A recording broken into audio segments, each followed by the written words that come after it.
Sarnetta and Danyaahla speaks on GMS. This is a video giving all praise to Yahweh Hashem, Yahushua Hashem, Rakah Kodash. This is a video that was put up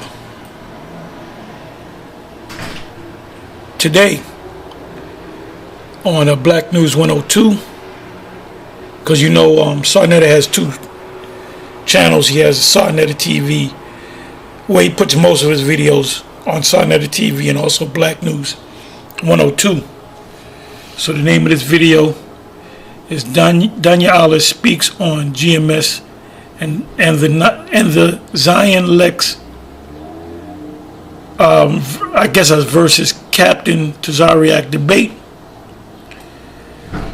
So they pretty much open up with GMS, and Sarnetta had made a statement. You know what I'm gonna do?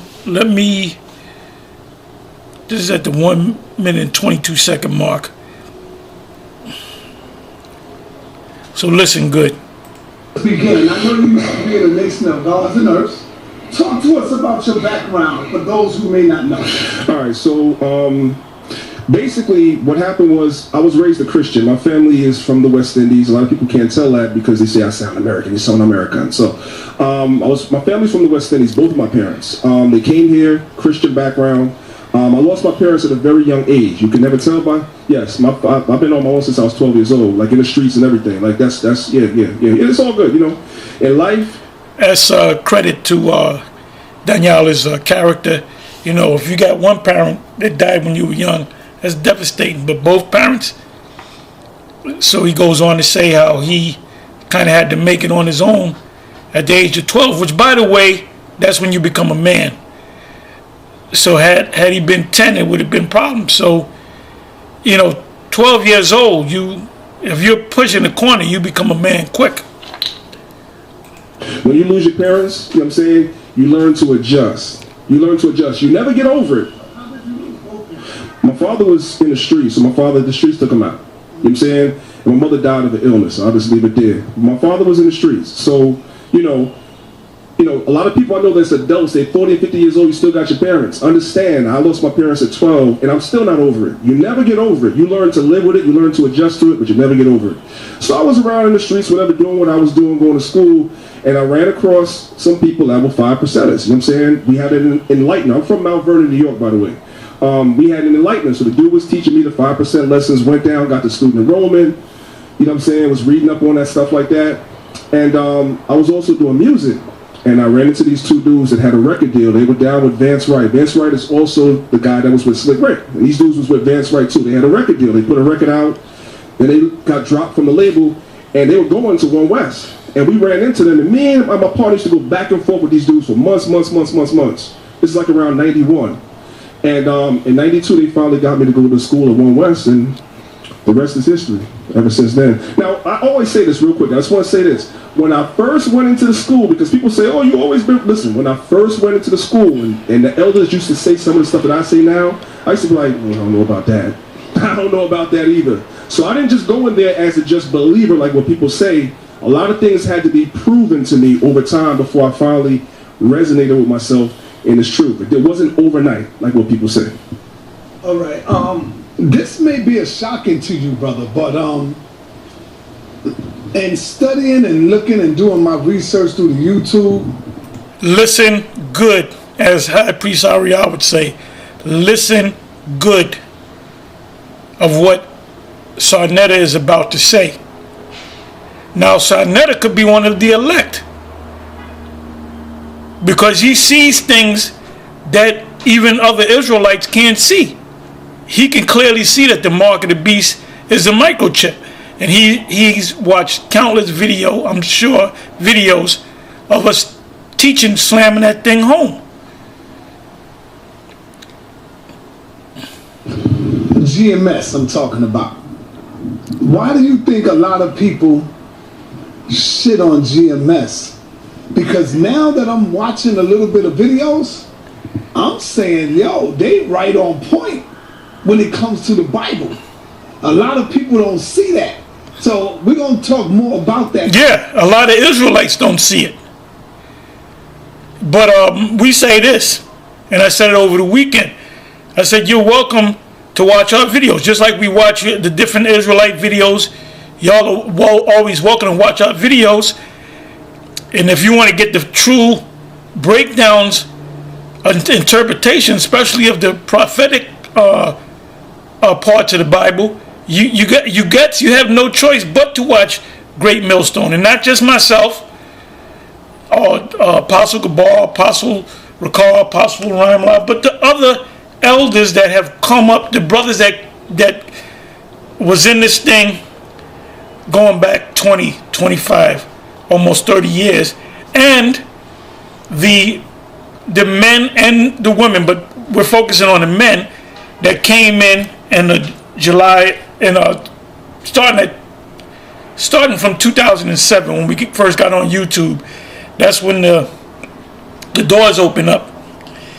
So you got a lot of guys that came into this thing by watching us on video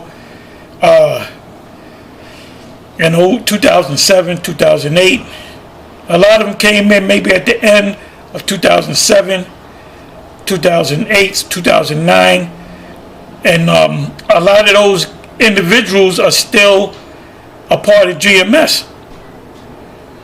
So, you know, we go way back. And like I said, you notice that Sarnetta could have mentioned any camp. He said, I watch other videos and I find out GMS is on point. Keyword, on point.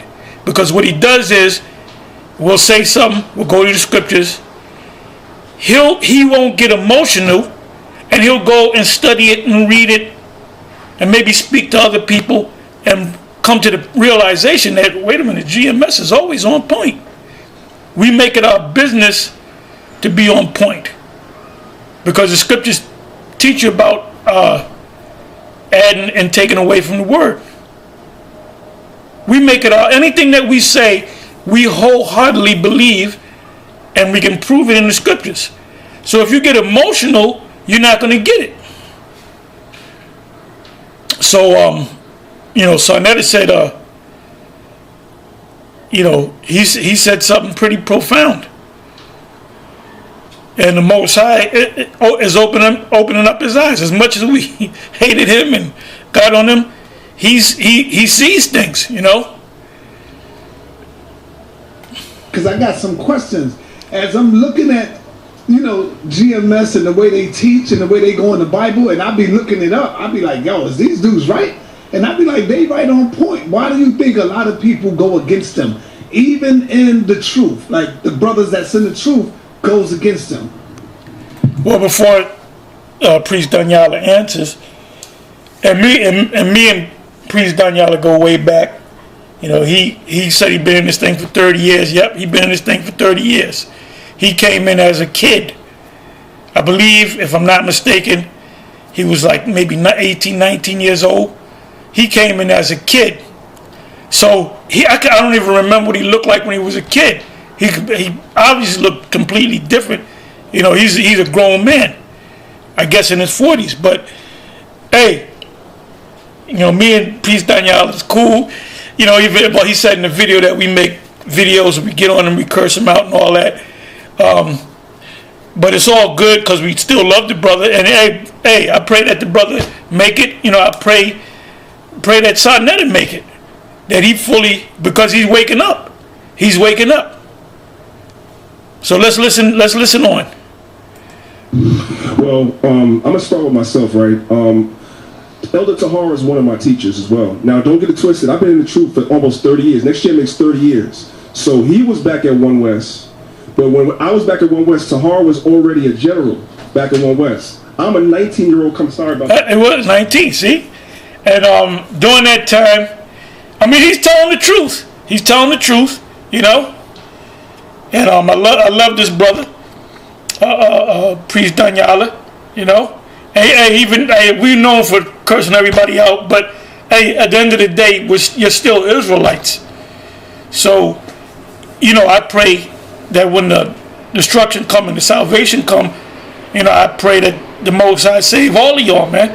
That's just me, okay? let's listen to a little bit more. Yeah. I'm a 19-year-old coming into this truth in 92. So I'm not putting myself on a level with Tahar, but I remember Tahar from back then. And I remember the Tahar from the House of David because we was there. So I already know how Tahar is, Elder Tahar. I already know how he is. So the way that he is how he's always been, right? A lot of people coming up today don't understand him. They don't know it from him from back then. So they kind of, with certain things that he says, sometimes Tahar's a little rough around the edges. Tahar's made tons of videos on me, against me, right? But, they'll be like... That's true.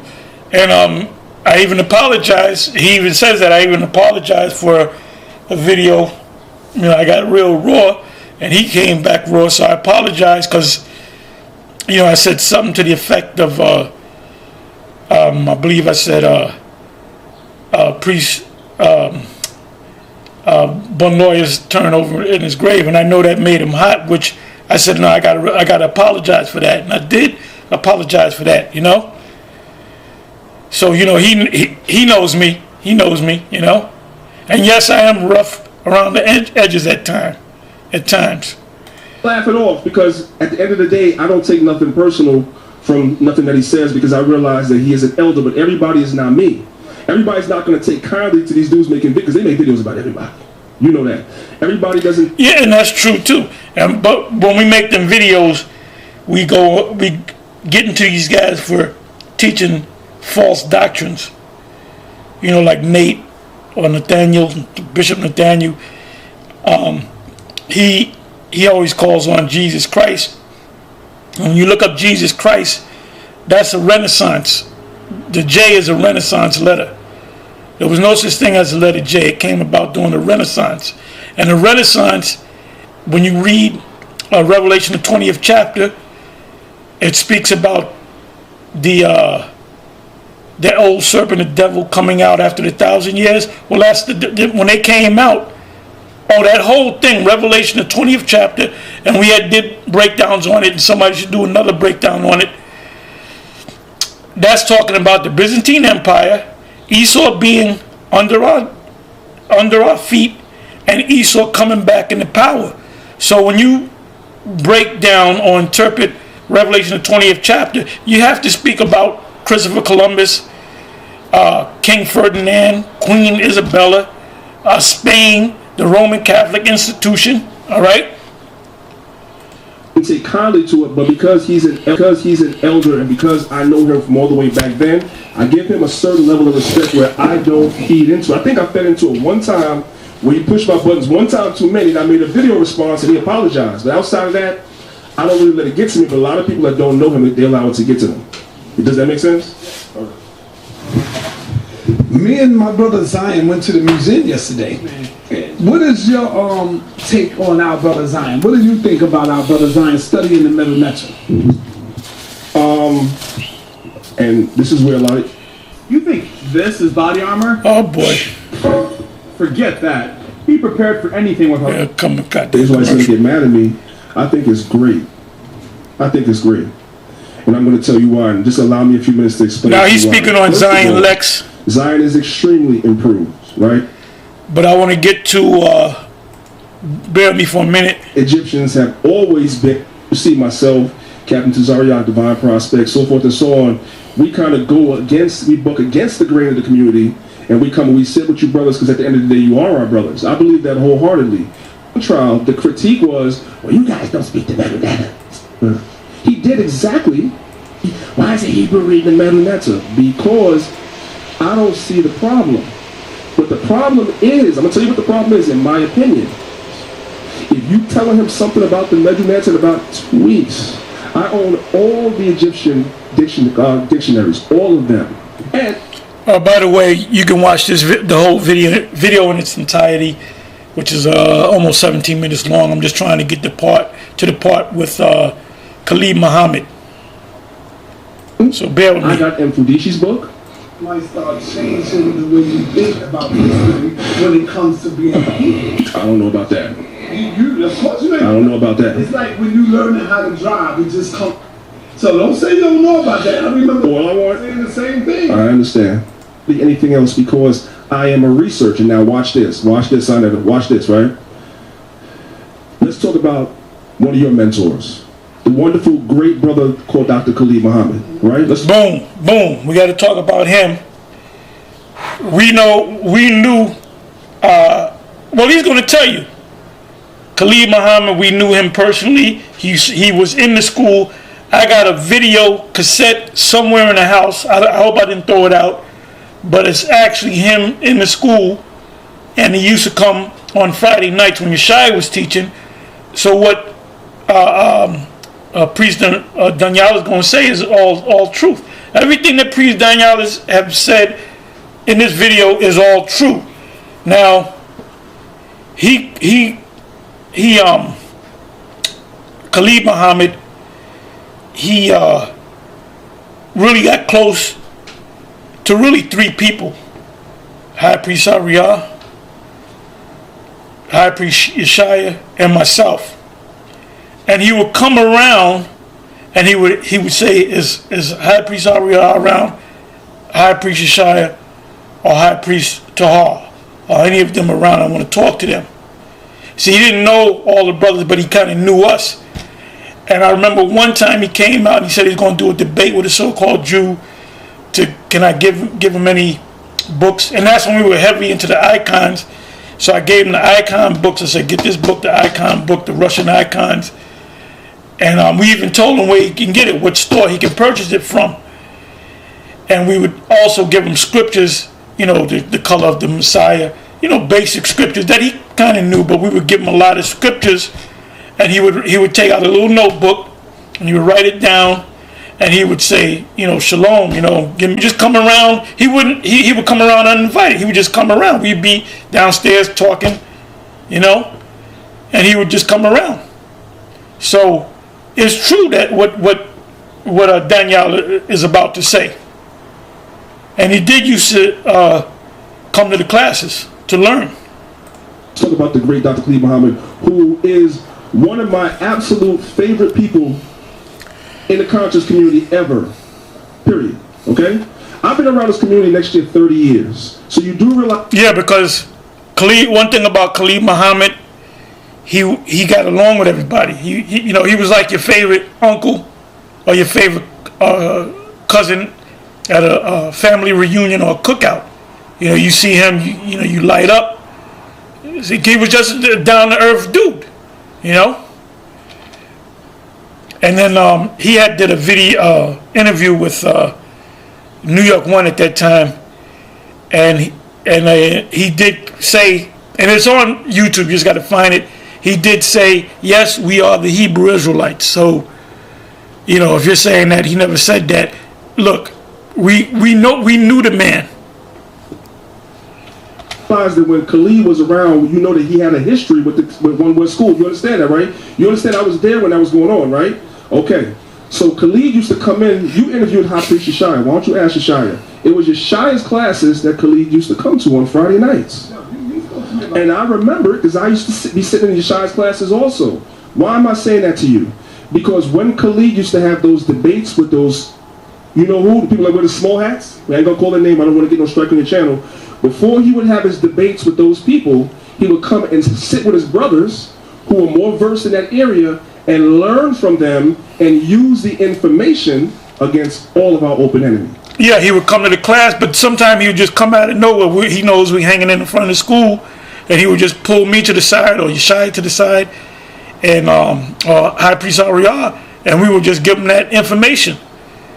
And then he would go down, have the debate, then he would come back and have like a news clipping saying, yeah, this is the debate, I roasted that devil or whatever. And we laugh and joke about it, So, this history of the Hebrew Israelites go deep, man, And it's beautiful that Priest Danyaahla is saying what he's saying, because he's telling the truth. He ain't sugarcoating anything. He's telling the straight truth. He wasn't too proud to go learn from somebody else. That is what Zion did in sitting up under the Kemetic teachers and learning the method. That's what Khalid did. You see what I'm saying?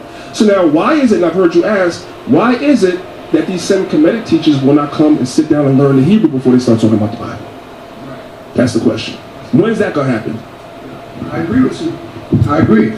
Talk to me, my brother, about the up-and-coming debate with Zion Lex and Captain Tazariak. Do you think Captain is in over his head, or do you think... And I think that, to me, that's a waste of time.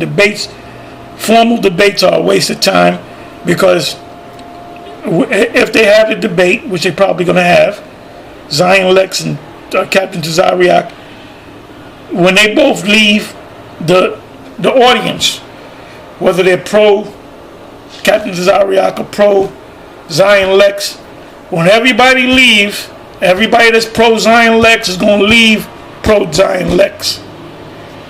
Everybody that's pro One West Captain Tazariak, they're going to leave One West Captain Tazariak. Okay? Zion Lex is not going to come to our side, so to speak, and Captain Tazariak not going to come to his side, so it's a complete waste of time. Because, personally, man, I watch Zion Lex, and, he's a down-to-earth brother. We like him, but he's completely lost. Now, if you say, well, look, let's have a debate about it, I don't need to have a debate. I have this truth. Either you're going to accept this truth or you're not going to accept this truth. The Lord, and I always go to this, Ezekiel 3rd chapter, the Lord told Ezekiel, eat this roll, which is the scriptures, and go and teach the sons of the children of Israel. He didn't say have debates. He said teach them. The ones that don't want to listen or buck up against it, you leave them alone. That's also in Matthew's 10th chapter. Let's listen to a little bit more. Think he's really prepared for Zion? Should he get prepared for Zion? Should he be like, just taking it lightly? Because, Zion is well-versed in a lot of stuff. Zion been doing this for a while, bro. Zion is well-versed in a lot of stuff, but Zion Lex is not well-versed in the truth. He doesn't have the truth. If he's not dealing with the New Testament, he doesn't have the truth. And if he's only dealing with the Old Testament, what's contained in the Old Testament? Prophecies. These Old Testament Hebrews do not understand the prophecies. Because if you understood the prophecies, Joel and Obadiah, and I wonder if he believes that the white man's Esau. So this is a complete waste of time. Anyway, I'm going to say shalom.